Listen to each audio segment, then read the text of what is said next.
Hey guys, and welcome back to my channel. So today we are going to be doing another Nightworms book box unboxing. This is one of my favorite subscription boxes out there, probably my favorite book subscription box right now. It does retail for $39.99 every single month plus shipping and handling, which to me comes out to about $47 and change. Every month you will usually get 2 books, almost always horror oriented. Sometimes they're anthology, sometimes new releases, sometimes reprintings of books that have fallen out of print. Really fun, very cool stuff. And you will also get a little goodie bag with some stickers, a bookmark, and usually something to drink in it. This is a month I'm very excited about, the July 2023 box, because I know what one of the books is. I know what one of the books is. I'm very excited to finally have my hands on it. Before I get into that though, I just want to say thank you so much to Christopher Triana. He sent me a little care package this week and it just showed up. I'm not doing like an unboxing here, but he sent me all these cute little like stickers. This one says, what's your favorite scary movie? I think these are available on his website. I got a little pin that says Christopher Triana, or read Christopher Triana, with a matching sticker in like the death metal font. And then he sent me Full Brutal, which I am so excited to read, as well as X Boogeyman, which I actually have not heard of yet, but also very excited for that. So I will definitely be reading these very soon and hopefully reviewing them on my channel. We'll definitely be reading Full Brutal soon because I've heard so many things about it and I just can't wait to finally see what all the hype is about. But yes, now without further ado. Okay, so we have our goodie bag here. I'm gonna go through that first.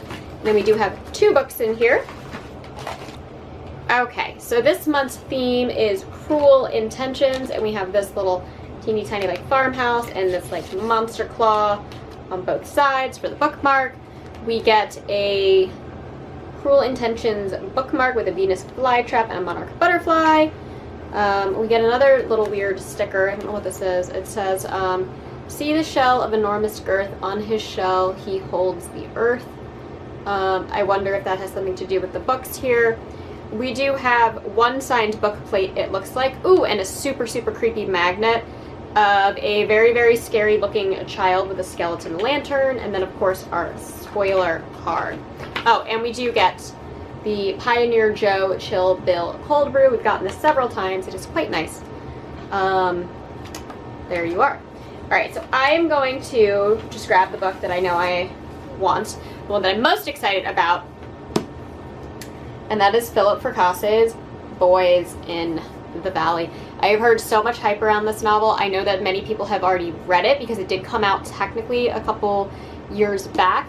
It was so well received that it's now on mass market. It's being released by Tor Nightfire. I am so freaking excited about this.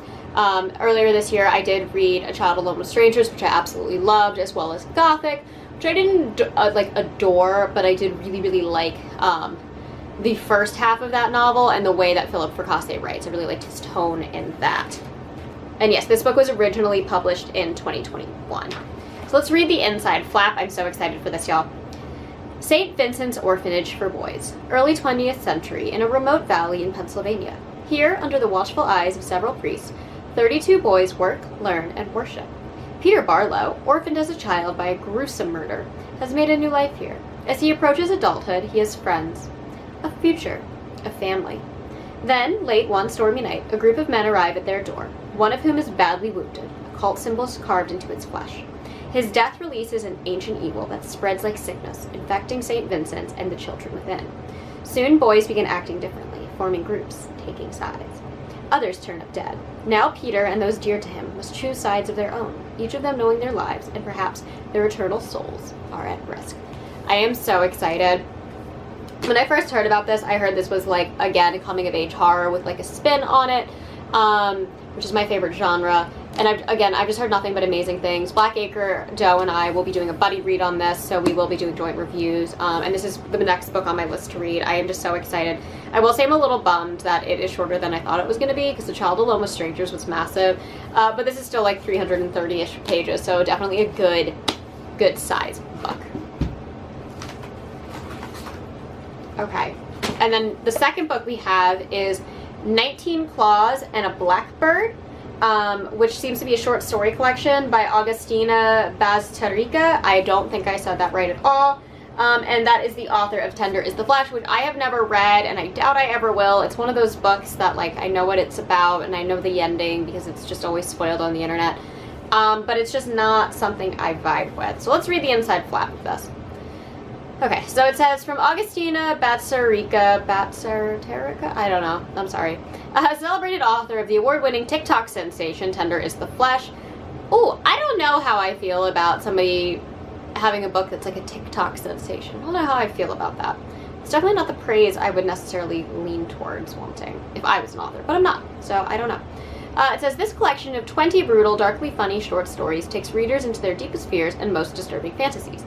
Through stories about violence and alienation, Bazterrica's, there's a Z in there, that's really hard.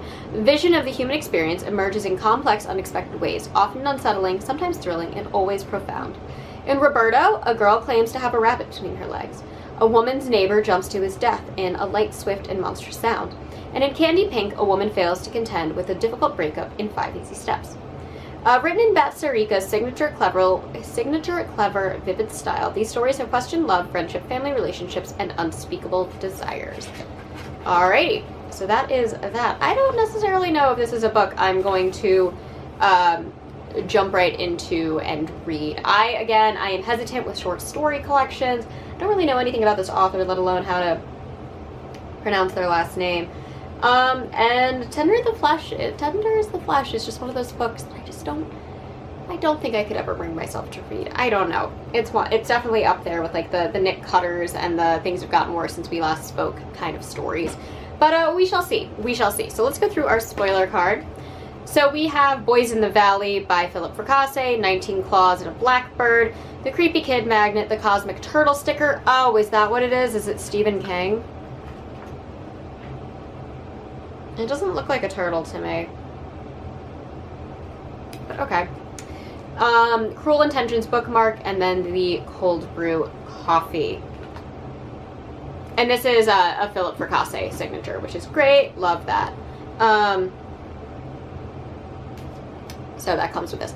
Anyways, I'm most excited about Boys in the Valley. I'm sure there are some people who are very, very excited about this. I know Tender is the Flesh was a huge deal, but it was not a huge deal to me. So there is that. But I am so freaking stoked to read this. Again, going to be diving into it hopefully tomorrow. I just finished the new Riley Sager book, so I'm getting that review up very, very soon, but I cannot wait to get my hands on this one. Anyways, that is all that I have for today. As always, I post every Monday and Thursday, sometimes on Saturdays, and if you enjoy these videos, please hit the link and subscribe buttons down below, and it will catch you all in the next one. Mwah.